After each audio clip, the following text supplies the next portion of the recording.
खेलों की दुनिया से आपको बताएं कि पाकिस्तान और बांग्लादेश के दरमियान शेर बंगला स्टेडियम में जारी पहले टेस्ट मैच के चौथे दिन का आगाज हो गया, जहां बांग्लादेशी टीम 2 विकेटों के नुकसान पर 66 रन की बढ़तरी से इनिंग्स आगे बढ़ा रही है। बांग्लादेशी टीम ने पहली इनिंग्स में 413 रन स्कोर किए थे, जिसके जवाब में पाकिस्तानी टीम 386 रन बनाकर आउट हो गई, जिससे बांग्लादेश को 27 रन की बढ़तरी हासिल थी।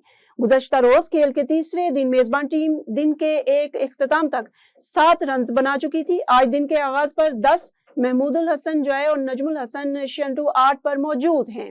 बांग्लादेश की जानिब से पहली इनिंग्स में कप्तान नजमुल हसन शंटू 101 रन बनाकर नुमाया बीटर रहे, जबकि मोमिनुल हक ने 91 रन की इनिंग्स खेली। पाकिस्तान के दोनों खिलाड़ियों का पाम हिल्स PSA आलमी स्क्वाश चैंपियनशिप के दूसरे राउंड में सफर खत्म हो गया। मिस्र में होने वाली $71,000 की चैंपियनशिप में आलमी नंबर 28 और आलमी अंडर 23 चैंपियन नूर जमान को आलमी जूनियर चैंपियन और आलमी नंबर 8 मिस्र के मोहम्मद जिक्रिया ने आसान मुकाबले के बाद 3-0 से शिकस्त दे दी।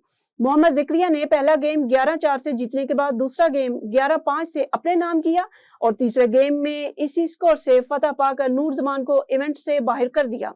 पाकिस्तान के आलमी नंबर 46 मोहम्मद अशरफ इरफान को भी इंग्लैंड के नाथन लीक ने किसी दिक्कत के बगैर 3-0 से जेर कर लिया।